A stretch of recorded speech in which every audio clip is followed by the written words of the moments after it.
Hello. Today I'll be reading Kid Normal by Greg James and Chris Smith, the first chapter.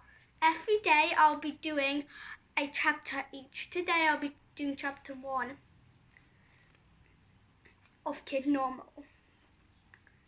Chapter 1, The New House. Merv hated the new house more than he could remember hating anything ever.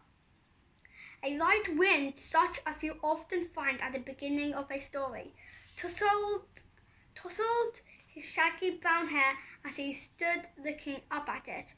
He was trying to work out, with all the power of his just 11-year-old brain, why it made him feel so incredibly rotten. The problem with the new house was, it was just so new.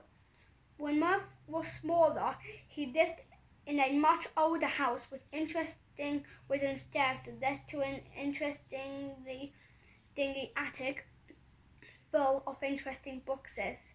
And there was a garden with interesting trees to climb and interesting dens to build.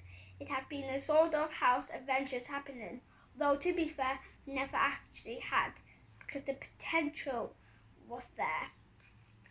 But the potential was there. Now there was no chance those adventures would ever happen. 4 years ago, Merv, his mum and his brother had left their house behind when his mum's job had forced them all to move to a new town. That had been bad enough. But just a year later, they had to move again. And then again, and then again. So here he was, a third of his lifetime away from the rambling old rooms he'd loved so much, staring at yet another new house and wishing someone would blow it up or set fire to it, which in fact they would, but he didn't know that just yet. Even if Merv had known that the new house would be a smoking ruin within a few short months, it wouldn't have cheered him up very much. Underneath a brownish, drizzly evening sky that matched his mood perfectly, he heaved cardboard boxes into the box-like house and dumped them in the echoing hall, which was painted a pale shade of green, almost exactly matching the colour of cat sick. Merv's new bedroom was painted a different but equally horrible green colour, like an avocado that had gone out of fashion. It was a prime candidate for the most depressing room in the Rubbish New House Award. And it was up against some stiff competition. It had nothing in it except a mattress on the floor and a set of white drawers. Had it been daytime, the curtainless window would have offered a view of the oily canal at the back of the house and a brick wall on the other side. Merv was glad it was dark. With a sigh, he unzipped his bag and started to unpack. Banging jeans and t-shirts into the drawers more or less at random. Eventually he came to the last 4 items in the bag, but instead of putting them away, Merv laid them out on the bare mattress and sat down cross-legged on the floor. They were 4 grey shirts, the shirts he'd worn on his last day at his last 4 schools. The first was covered with signatures in felt tip. It had been a tradition there that if someone was leaving, everyone got to write a farewell message.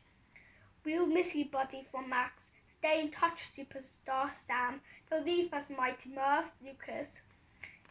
There were other signatures and messages too, covering most of the grey material with cheerful multicolored letters. "Don't leave us," but he had to leave, all because of his mum's job. And he meant to stay in touch, but he'd been busy that following year making new friends to replace the ones he'd had to abandon. He picked up the second shirt and read the names of those friends. Not so many names on his second shirt, but still some kind words. Can't believe you're moving after just a year, laughed Peter. Murph, we'll miss you. Come back soon, mate, Tom. Show number 3 had only a couple of names written in biro as a last minute thought. He wanted some kind of memory to cling on to. The 4th shirt was clean and unmarked.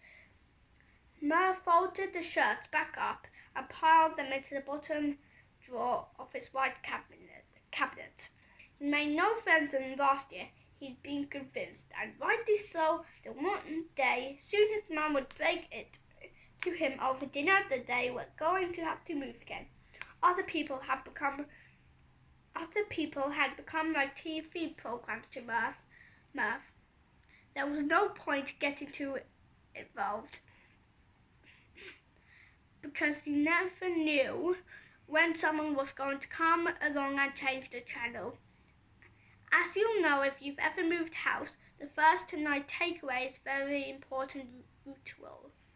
And like every family that's ever moved into a new home, Murphy's brother Andy and his mom sat down to eat takeaway that night with a weird feeling that they were in someone else's home and someone really needed to turn up the heating.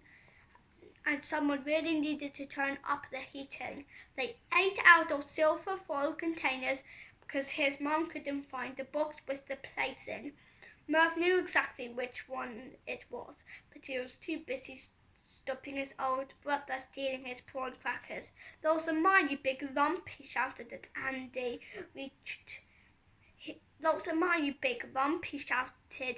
Andy reached across like a greedy octopus and pulled out a greasy fistful.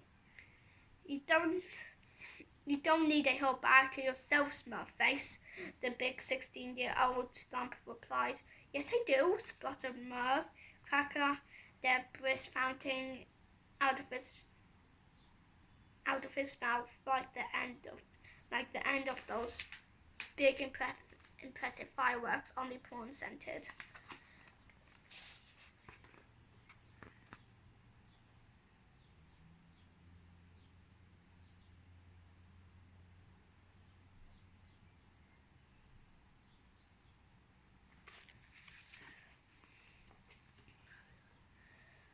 "And don't call me Smurfface. You know I don't like it." Sorry, Smurfface," said Andy proudly, with the air of someone who just said something incredibly clever. "Oh, I forgot to show you the first picture, just so you know who Murph is."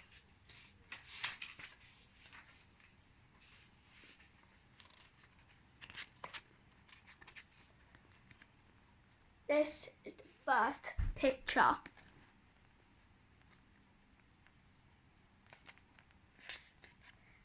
And that's Murph.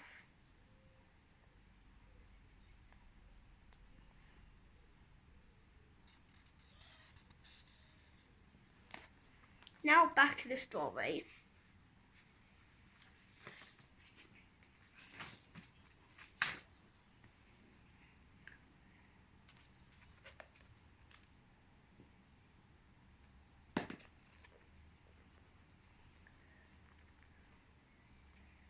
"Sorry, Smurfface," said Andy proudly, with the air of someone who just said something incredibly clever. "Come on, you two," sighed their mum. "And Andy, don't call your brother Smurfface. And Smurfface, share your prawn crackers." "Mum!" shouted Smurfface. "Sorry, Murph." The others chuckled, and he reluctantly joined in. You're ganging up on me." As if it wasn't bad enough getting dragged to Nowheresville to live in a shoebox. "I am not a shoe." His mom put a comforting hand on his cheek. "I know you're not a shoe, and I know you don't want to move again." Murph watched as she tilted her head back, apparently to fend off a couple of mum-style tears. "She didn't want to come and live here either," he thought to himself. She didn't want to come and live here either, he thought to himself. "I know it's going to take a while to settle in. Murph's mom told them both. But just you wait, boys. You will have a great time in the end, I promise. We're going to make the best of things here. It's going to be, she paused, searching for the right word. And though Murph didn't realize it at the time, he found the perfect one. And though Murph didn't realize it at the time she found the perfect one, it's going to be super. Chapter 2, A Misunderstanding. That is the first chapter of Kid Normal, the first book. It's, as I didn't tell you at the beginning, Murph gets mixed up with a school full of superheroes, and he ends up in one of the best groups of superheroes, the team of superheroes called the Heroes Alliance have ever had. There are 4 books, by the way, and I recommend them to anybody who likes reading. Bye! I hope you enjoyed it. I'll see you tomorrow for another one. Bye!